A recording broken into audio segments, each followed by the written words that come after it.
My name is James William Sr. This is Comics Pt1 number 2. This is about racism in comics. Alright? Now, before you go any further with this video, you should know that the things I'm going to talk about are comic books from the comic strips in the 40s all the way to where I stopped reading in 2010. Alright? So let me first thank all comic book writers and creators, because without them, I probably would have died a long time ago because I was bullied in school and comic books were my escape. Comic books and martial arts were the only things I really had. I grew up in a bad neighborhood. People picked on me because I read comic books. People picked on me because I was mixed, and a lot of other shit would happen in between that. So the first comic book I ever read, Happy Thanksgiving, everyone. It is midnight. The first comic book I ever read was Jonah Hex, which I then took his name. I was 3 years old, and I read the comic book Jonah Hex, and not knowing at the time I was part Native American, and you know when you're a kid, you don't see color. You're not prejudiced as a kid until us adults fuck you up. Alright? Before that, when you're a kid, you don't see color. You're not prejudiced against genders. You and girls get along. Girls are still a little bit more advanced than you. They're a little bit more smarter. They kind of know their body better than you know their body. And they're a little bit more curious than you. And they do things that totally shock you. But that's neither here nor there. So in the early serials, when they started making TV shows and stuff, you know, a lot of actors were paid in blackface. That's not here or there. That's not irrelevant. I'm just pointing that out because that is a fact from where I'm about to dig you into this rabbit hole of comic books and racism in comics and stuff like that.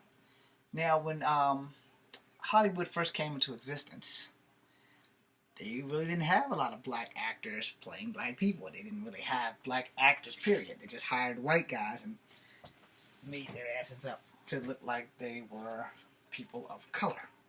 The same can be said about Native Americans. They did not hire Native American people. They mostly gave those roles to Italian actors who could pass, because they left off a lot of the facts that, first and foremost, Native Americans are biologically Asian. So I guess they didn't want to go through Chinatown and hire a whole bunch of Chinese people to play Native Americans.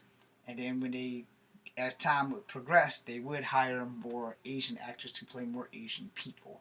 Again, that's not here or there. We can make a whole other movie on that. But comic books. So, like I said, my first exposure to comic books was DC's Jonah Hex. Once I discovered Marvel, I didn't completely leave DC, but Marvel was just better. Marvel had more characters of different ethnicities that I got a hold of.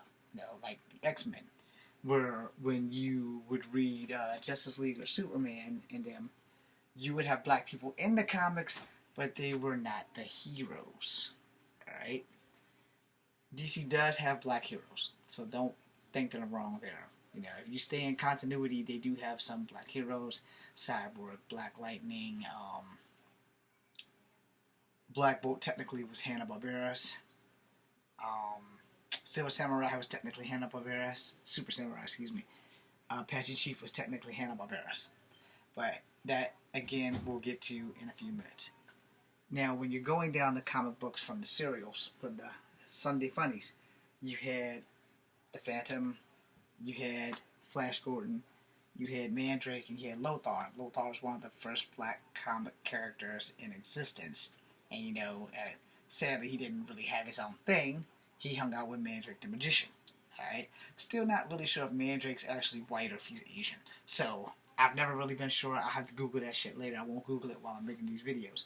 But when you're doing your comic book history, most of the characters in most of the comics, Marvel, DC, and your newspapers, were white people. And that includes Dick Tracy. None of his villains that I can remember were actually black people. And Dick Tracy, Phantom, Lothar, Mandrake, Flash Gordon, they started off in newspapers and they go way back. And when the comic books hit the scene, you had Superman, Shazam, aka Captain Marvel, and then you had Batman, and that's just the name of few of DC. And then over at Marvel, you had the Avengers, Fantastic Four, Captain America, etc., etc. But between the 70s and the 80s, comics are fluctuating. Because they fluctuated big time in the Silver Age, and they fluctuated big time in the Golden Age. And the reason why they fluctuated was because they started introducing more people with different backgrounds, because comics were not selling to people of color like talking about it. They were selling, people of color would buy them, because I remember before Jon Stewart, Hal Jordan was the best thing in the Green Lantern Corps since sliced bread.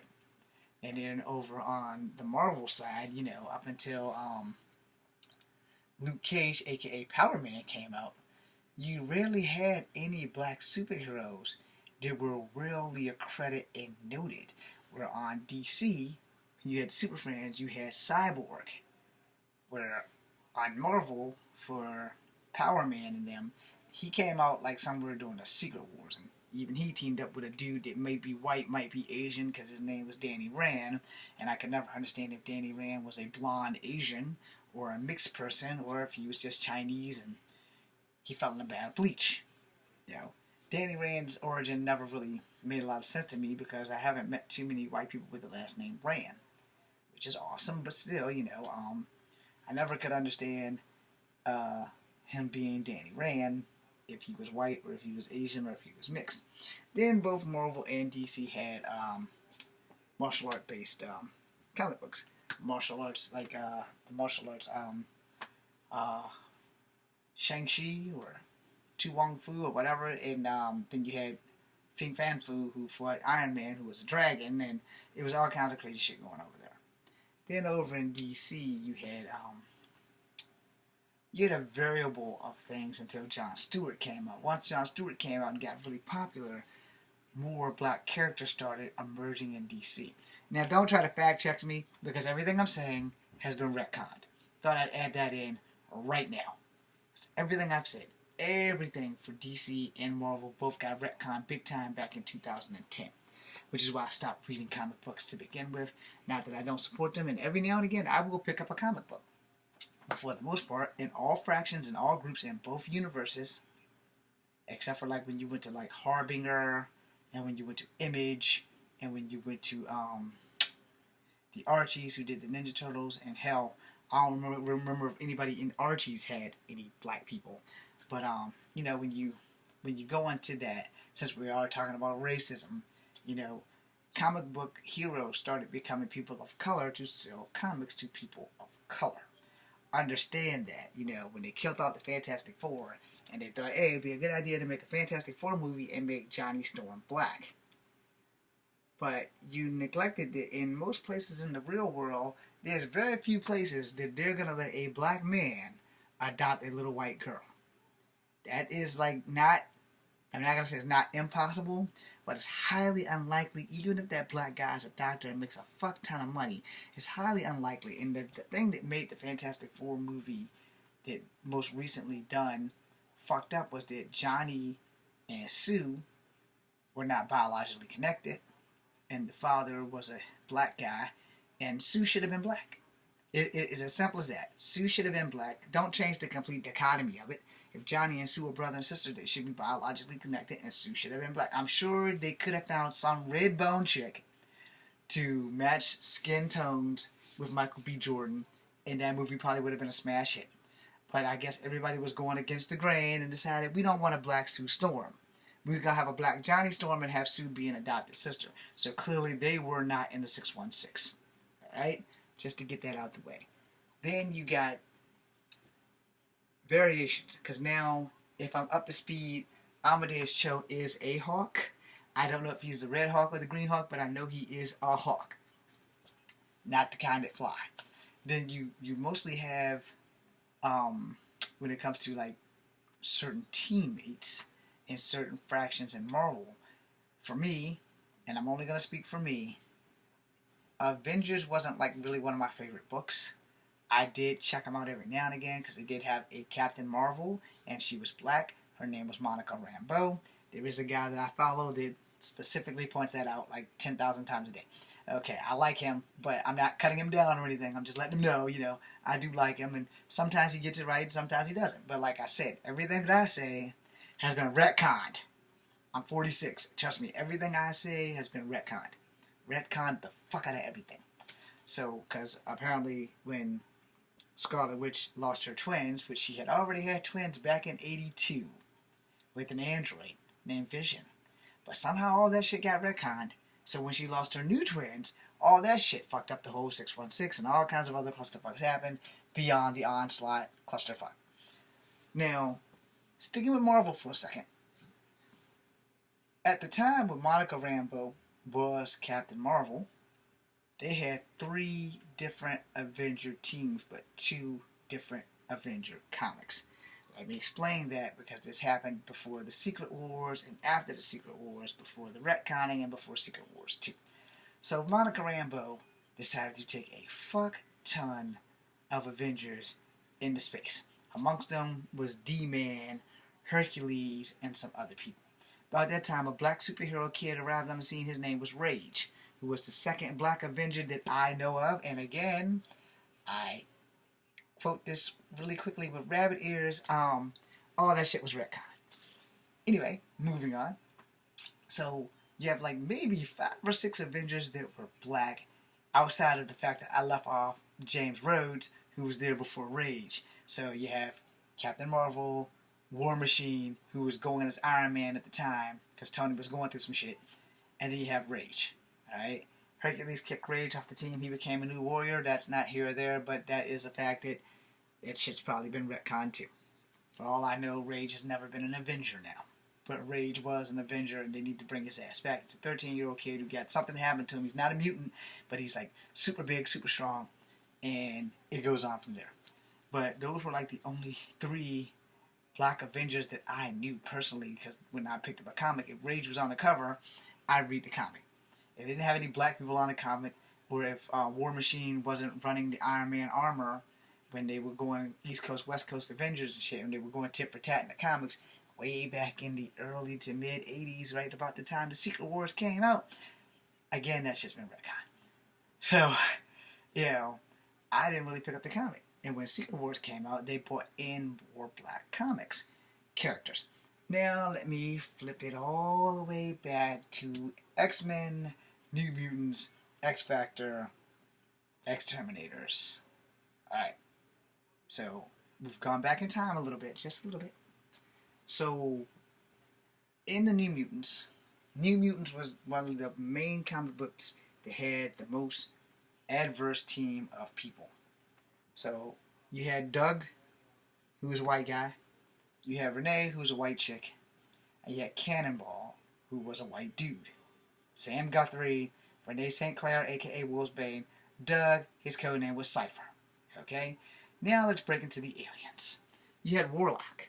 He didn't really have another name outside of Warlock. Then you had Danielle Moonstar, who was Native American. She was a Cheyenne. You had Magma, who was from Brazil, also technically Asian. You had Karma. I cannot remember her entire name. I think it was like Koi Zhang Khan or some shit. But anyway, she was from Vietnam. So those were your New Mutants. And I left off one guy who was a New Mutant also named Sunspot, a.k.a. Roberto da Costa. Alright, now Roberto da Costa, also from Brazil, which technically kind of made him Asian. Alright, because he was like, you couldn't really tell if he was Mayan or Incan, if he was half black, alright, but he looked like a black guy in the comic, so therefore. It would be later when you get into like the Generation X and all the other stuff that more black characters would be coming in, because M is a mutant and she was black. Alright, again, that shit was retconned.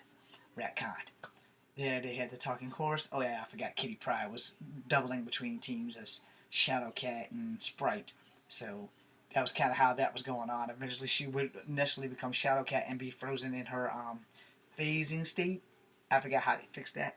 But that would all lead up to Fall of the Mutants and other things to come. But they were the first team with lots of people of color. Then you had the original X-Men who had no people of color. You had Cyclops, you had Jean, you had Angel, you had Iceman, and you had Beast. And in the reserve, you had Polaris. You had Havoc. Yes, they were part of the original team. They just never were used. Alright? So then They got an all new, all different X-Men team. And then you had Sunfire, who was Japanese. You had Rogue, you had Dazzler, both of those girls are white. You had Storm, who was African. You had Thunderbird, who was Native American. And then you had Banshee, and you had Wolverine, and you had Colossus. And then you had Kitty Pryde, who was jumping back and forth through teams because Xavier was a jerk. Anyway, that being said, Thunderbird died on his first mission. Did I mention Sunfire, who was Japanese, who was also on that team, who apparently retired for some odd-ass reason? They got rid of him. I don't really remember what it was, but they got rid of him. And he went back to Japan. They just wrote him out of the book. Alright? And he got along with Silver Samurai and some other shit. But, you know, those guys had more of the color people, where when you look at the Avengers, most of the people were white. When you look at the Fantastic Four, all of them were white. When you got down to other teams and fractions, which would start popping up in the 80s and the 90s, like the Defenders. They didn't have any black people, they had white people.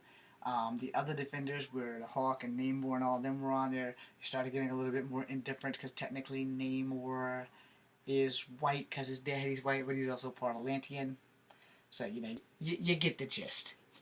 Then you start going deeper and deeper into other teams. The New Warriors had one Asian girl, who was Turbo, who shared a suit with a white dude, and then he got powers of his own. Then you had Namorita, who was part Atlantean. Come find out she's a damn clone of Namor's mother, or aunt, or a cousin, or some bullcrap. Somehow, that I'm sure it's probably retcon. Then you had everyone else on the team was basically white, including Firestar, including Vance Astro, a.k.a. Marvel Boy, a.k.a. Justice, soon to be Major Victory. Alright? And we won't even go to the Guardians of the Galaxy because they had no black people.